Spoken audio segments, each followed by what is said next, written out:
Sud Radio, l'invité politique, Jean-Jacques Bourdin. Il est 8h33. Bonjour à toutes et à tous. Merci d'être avec nous. Vous voulez savoir, parlons vrai ce matin avec Louis Alliot, qui est maire de Perpignan et premier vice-président du Rassemblement national. Louis Alliot, bonjour. Bonjour. Merci d'être avec nous ce matin. Dans moins d'une semaine, premier tour de l'élection législative. Si le 8 juillet, le Rassemblement national est majoritaire à l'Assemblée, demanderez-vous la démission d'Emmanuel Macron ? Non. Puisque nous serons majoritaires, nous serons dans les institutions et Jordan Bardella sera nommé Premier ministre. S'il y a crise politique, il n'y aurait pas d'autre choix, disait Marine Le Pen vendredi. Avec une majorité relative. Mais vous savez, moi je suis... Avec une majorité relative, vous demanderiez la démission d'Emmanuel Macron. Je ne sais pas qu'on la demanderait, c'est qu'en fait, la vraie question, elle se pose à lui.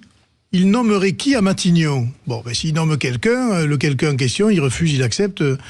On verra bien. Je suis bien d'accord. Mais... Oui, mais on oublie un peu les origines de la Ve République. Parce que tout le monde parle, mais c'est pas de quoi il parle. La Ve, c'est une majorité avec un président. Voilà, c'est tout. Et si vous reprenez la conférence... Donc on respecte les institutions de la Ve République. Si vous prenez la conférence de presse du général de Gaulle de 64 sur ça, pour lui, ça ne faisait aucun mystère. S'il n'avait pas la majorité, eh bien, il était contraint... Au retour au peuple, il disait, c'était quoi ? Deux choses, le référendum ou sa démission. Et là, aujourd'hui, il a utilisé le ticket, si je puis dire, de la dissolution. Donc, il ne peut pas dissoudre dans l'année. Et donc, il lui reste quoi ? Il lui restera soit de nommer un cabinet technique, mais qui prendra le risque de proposer des projets de loi qui seront censurés à l'Assemblée, et ça fera évidemment une agitation supplémentaire, soit de démissionner pour repartir à des élections présidentielles. Donc s'il n'a pas de majorité, il doit démissionner, selon vous ? Moi, je pense que l'esprit des institutions, s'il n'a pas de majorité... Oui. Non, si nous n'avons pas la majorité absolue... Oui. Enfin, je parle pour moi, si vous voulez. Oui. Non, mais si vous n'avez pas la majorité absolue, Louis Alliot ? La France devient gouvernable, malgré... Pourtant, ce régime qui a été fait pour lutter contre le régime des partis de la 4e, et on va se retrouver dans la même situation que la 4e République. Mais il peut y avoir des majorités de rencontres. Oui, non, mais chacun cherchera. C'est pas pareil. Vous savez bien, la vie politique. Comment est la vie politique, Louis Alliot ? Si vous la connaissez. C'est pas pareil si nous avons 279 députés que si nous en avons 240. Oui. Où ce sera plus difficile de constituer une majorité. Il est bien évident que là, c'est pas... Mais le plus confortable, j'allais dire, et le plus à même de nous faire appliquer les mesures que nous avons décidées, c'est quand même la majorité absolue. Bien, oui. Donc, on va pas passer la matinée dessus, mais je résume. Si le président de la République n'a pas de majorité claire, il doit démissionner. C'est ce que vous pensez ? Oui, vu sa popularité, vu la situation du pays, je pense qu'il devra se poser la question. Il passera les Jeux Olympiques et il devra réfléchir à la question. Bien, Emmanuel Macron qui, dans sa lettre, promet d'agir jusqu'en 2027. Bon, donc il n'est pas question pour lui, dans son esprit, de quitter la présidence. Peut-on devenir Premier ministre, gérer la France ? Je pense à Jordan Bardella. Peut-on devenir Premier ministre, gérer la France, quand on n'a dirigé aucune administration, aucune collectivité, aucune entreprise ? Ça s'appelle le suffrage universel. Les députés. Oui, oui, d'accord, mais la démocratie, si vous voulez, c'est ça. Quand on a remplacé le roi par la nation, eh bien, l'ensemble du peuple peut devenir individuellement le chef du gouvernement ou le gouvernement. Et donc, oui, non, mais d'accord, mais donc vous n'avez aucun doute sur sa capacité à diriger, à gouverner. Pas du tout. Je vous dis ça, Louis Alliot, parce que vous dirigez une ville importante, la ville de Perpignan. Vous savez combien il est difficile de diriger une collectivité. Vous le savez. Oui, mais un gouvernement, c'est aussi une équipe, c'est aussi une administration. Enfin, je veux dire, vous n'êtes pas tout seul en haut dans le vide, suspendu. C'est effectivement de mettre en musique le programme sur lequel vous avez été élu. Et puis, après, les institutions font le reste. Le Premier ministre ne gouverne pas tout, il gouverne avec d'autres. C'est d'ailleurs l'esprit, c'était primus inter pares, le premier d'entre les autres, mais il est le chef, il est le capitaine de l'équipe qui va gouverner la France demain. Vous serez ministre ? Je ne sais rien, on verra bien. Non, mais vous accepteriez ? Oui, bien sûr, j'accepterai. Je pense que quand on a fait comme moi presque 30 ans de politique et qu'on a défendu des idées qui aujourd'hui sont majoritaires en France, eh bien c'est un grand honneur de pouvoir les faire appliquer. Quel ministère vous aimeriez ? Ça encore, on va pas se répartir les ministères ici, mais vous avez quand même quelques idées. Vous y avez pensé, Louis Alliot. J'en suis sûr. Vous y avez pensé. Honnêtement, je ne sais honnêtement. pas. Je ne sais pas, voilà. Honnêtement, non. Vous savez pas. Vous savez, quand vous êtes maire, vous touchez à tout, donc... Bon. Une victoire de l'extrême droite. Laquelle extrême droite ? Ah, vous aimez quand vous appelez l'extrême droite mais ou non, pas ? mais je disais non, mais ça. Non, c'est le Conseil d'État, c'est le Conseil d'État qui vous Oui, mais qualifie le Conseil de mouvement d'État, d'extrême droite. Bah oui. Oui, mais... Oui. Le Conseil d'État, je dirais dans l'air du temps, voilà.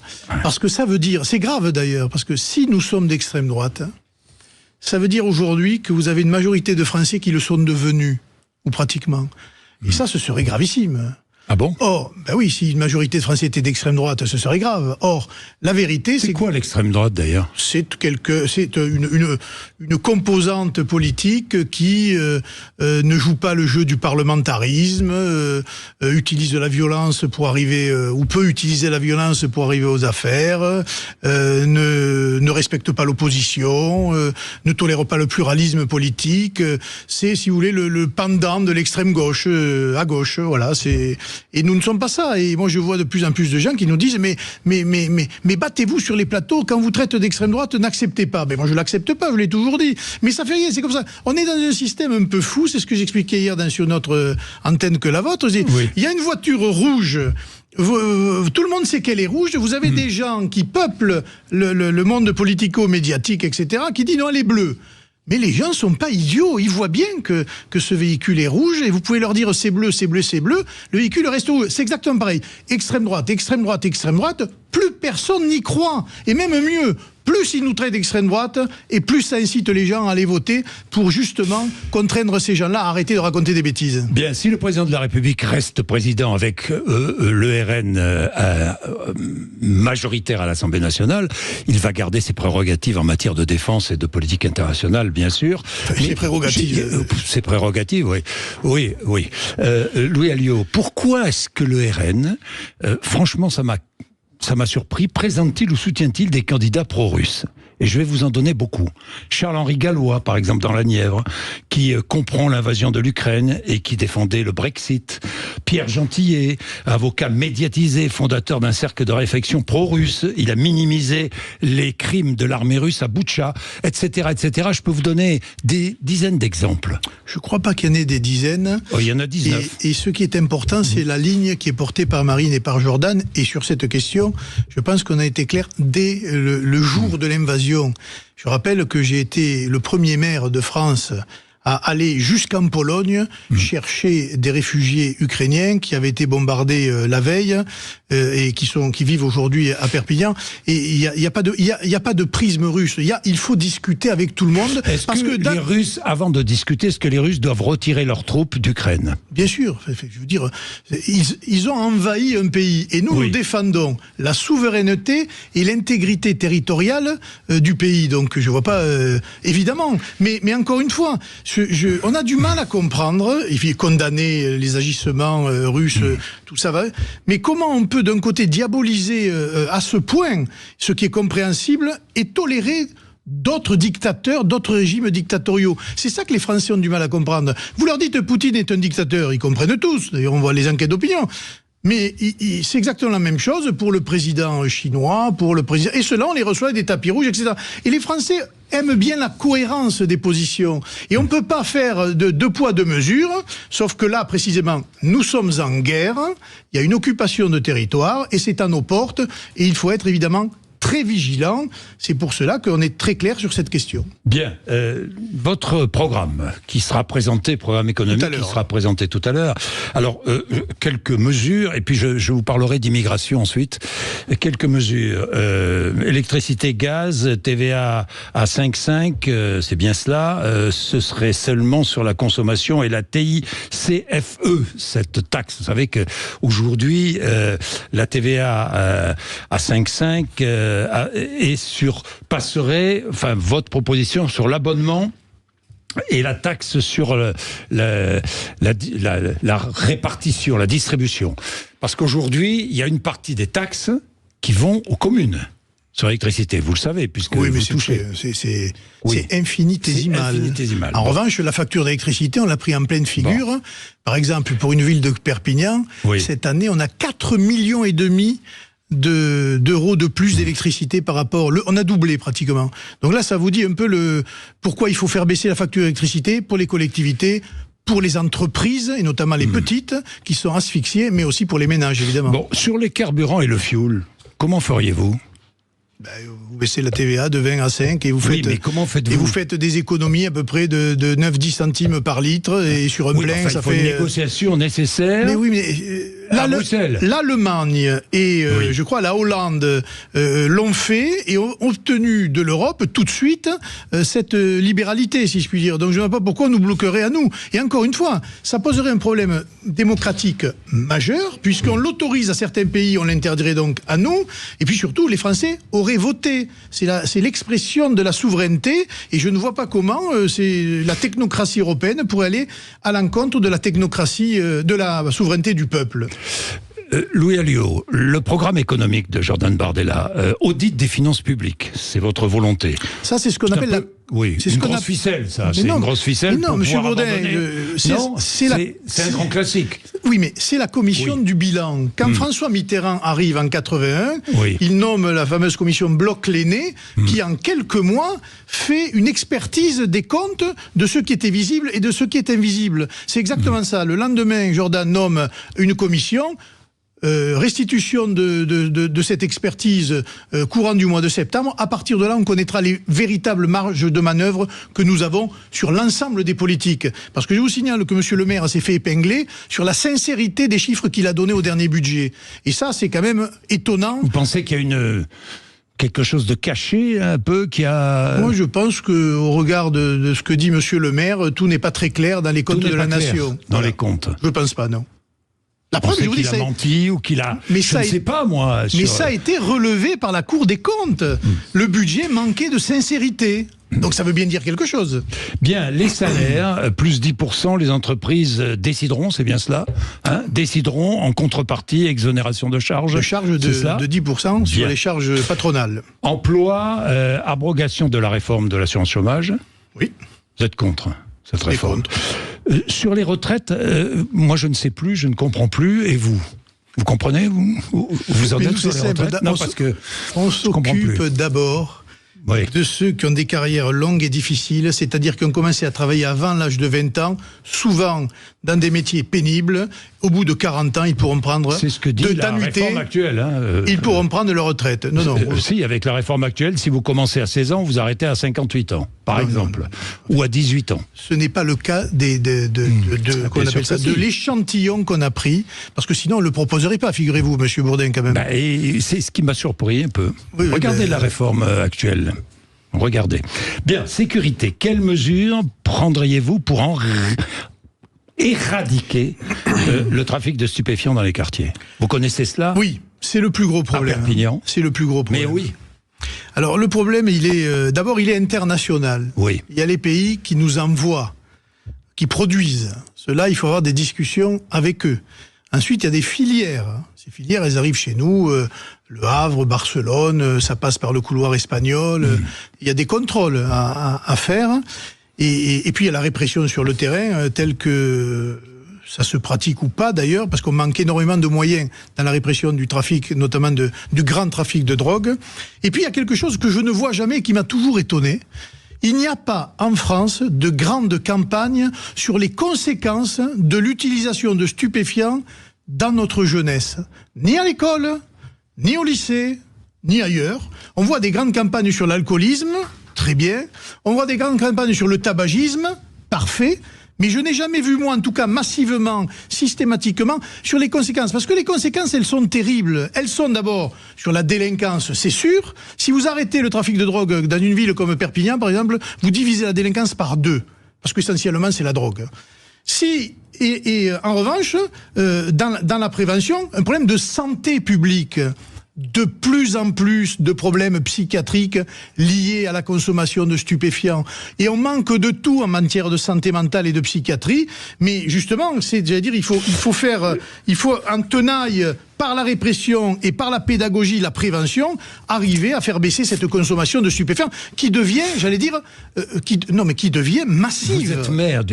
Vous êtes maire d'une ville importante, Perpignan. Le trafic de stupéfiants gangrène certains de vos quartiers. Oui. On est bien d'accord. Oui. La police fait son boulot. Elle fait son boulot. D'accord. Elle fait son boulot. Non, mais elle manque d'effectifs. Moi, la police municipale, elle fait en fonction des lois. On ne peut pas faire n'importe quoi avec la police municipale. Mais on ferme des points de deal, on fait du harcèlement, et on le fait quelquefois. Alors le deal revient.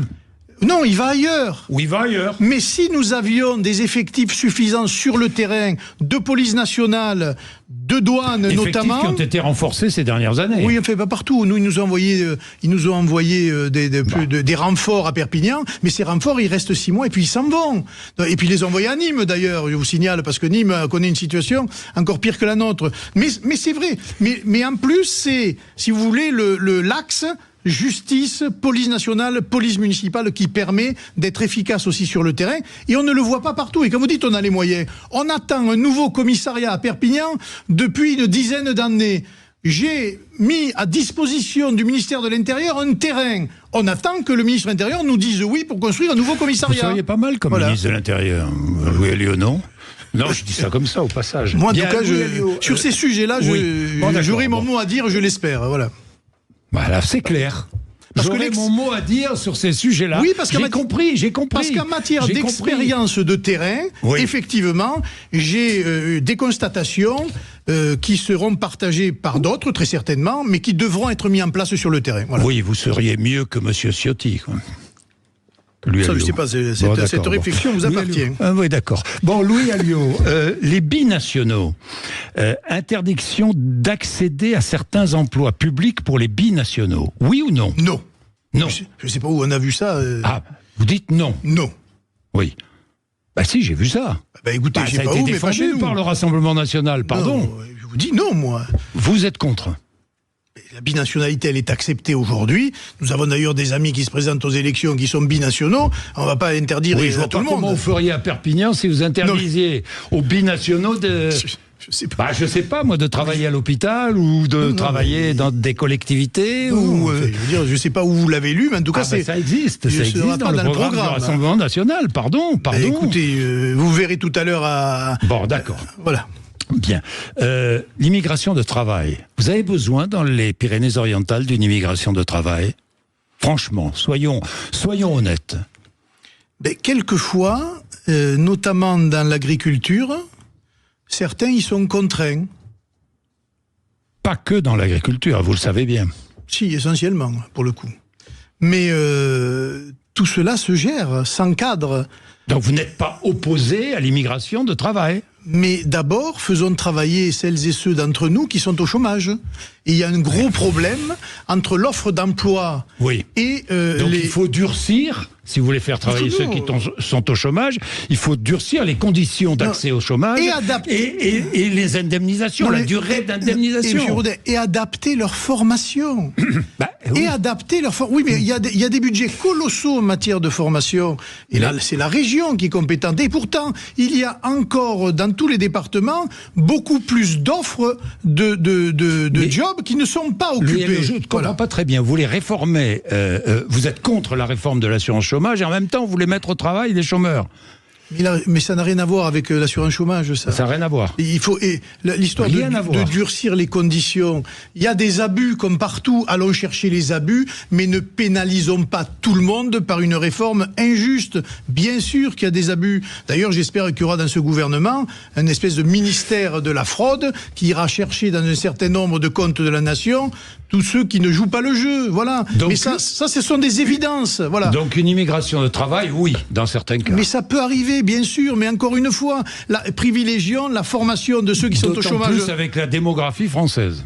Ça sera de plus en plus nécessaire, Privilégions non ? d'abord, avant de voir autre chose, les formations et ceux qui sont au chômage aujourd'hui pour qu'ils occupent des postes immédiatement fournis, plutôt que de chercher à aller ailleurs, chercher une main-d'œuvre que l'on paiera au lance-pierre et qui fera baisser évidemment le niveau de vie de tout le monde. Il est là le problème en France. Il a été dès le départ d'ailleurs. Parce que si le grand patronat fait venir de l'immigration, c'était pour maintenir les salaires bas.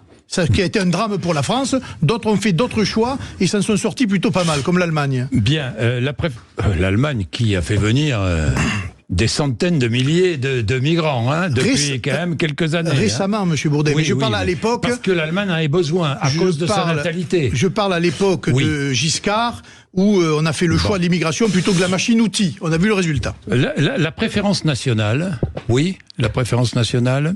Les HLM de Perpignan réservés aux Français. D'abord, les HLM de Perpignan, ils sont pas gérés par la ville déjà. Mais ça, c'est sûr. Mais vous voyez les HLM de Perpignan réservés aux Français ? Franchement. Non, mais je vois beaucoup de Français qui souffrent d'être mal logés. Oui, mais ça... On est bien d'accord. Politique de logement indispensable. Mais je vous pose une question. Est-ce que vous voyez à Perpignan les HLM réservés aux Français? Franchement, est-ce possible? Non, mais aujourd'hui, dans tous les cas de figure, j'allais dire, on manque de logements. Donc la question, c'est la pression de ceux qui cherchent le logement par rapport à des logements qui n'existent pas. Mais précisément... On verra bien avec les textes et la manière dont on peut s'appliquer, quand vous avez deux individus, que l'un est français, quelle que soit sa couleur, quelle que soit sa religion, quelle que soit sa condition, et que vous avez quelqu'un qui arrive de nulle part du jour au lendemain, il faut évidemment donner la priorité aux Français plutôt qu'à un clandestin qui vient sans qu'on le lui demande. Il est là le problème, Monsieur Bourdin. Oui, ça veut dire que vous ne réservez pas les HLM aux Français. Mais appliquons déjà ce que je suis en train de vous dire.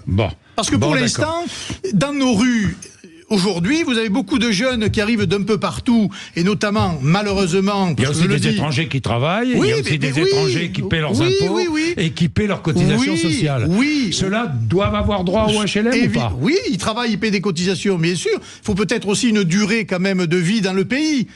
Parce que sinon c'est trop facile aussi, comme dans d'autres pays d'ailleurs. Mais moi je vois que beaucoup de clandestins arrivent, sont dans nos rues, occupent des squats, n'ont pas de boulot, sont pris en charge par la collectivité, et ce sont nos impôts qui payons tout ça. Donc là aussi, tant que nous ne mettrons pas de l'ordre dans l'accueil incontrôlé de l'immigration, eh bien ça pèsera sur les comptes de la nation, sur le budget de la santé, sur le budget du logement, sur le budget de l'éducation, etc., etc. Mais pour l'instant, personne ne s'en occupe. Voilà. Louis Alliot, deux dernières choses. Je remarque ce que dit Reconquête, que vous connaissez bien. J'écoute pas trop ce que dit Reconquête, moi. Vous n'écoutez pas trop, bon. Alors, Reconquête dit, une fois de plus, le Rassemblement national revient sur ses propositions, le port du voile dans l'espace public. Plus question d'interdire le port du voile dans l'espace public. Reconquête vous le reproche.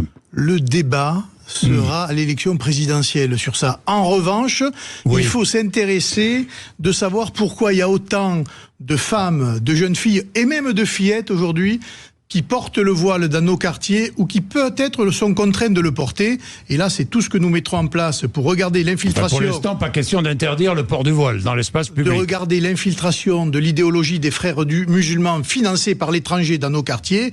Et une fois qu'on se sera occupé de ça, on y verra plus clair. Pour l'instant, il y a des lois.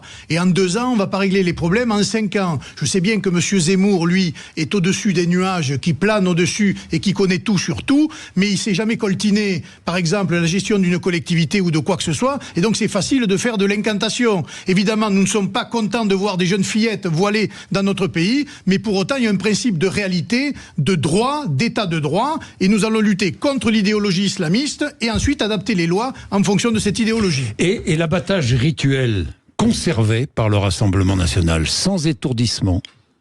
Non, la vérité... c'est que la règle, c'est l'étourdissement, l'exception, c'est pour celles et ceux qui ne peuvent pas faire autrement. Sinon, c'est simple. Donc vous conservez l'abattage rituel. Sinon, c'est simple. Et en plus, permettre l'importation de viandes qui sont abattues dans le cadre de l'abattage rituel. Parce que sinon, moi je veux bien, mais ça veut dire... Là aussi, c'est critique de Reconquête. Ça veut dire... Qui dit, le RN recule encore une fois. Ce n'est pas vrai, parce que pendant l'élection européenne, Mme Knafo a dit qu'il fallait maintenir l'abattage rituel. Donc vous voyez qu'il y a deux sons de cloche.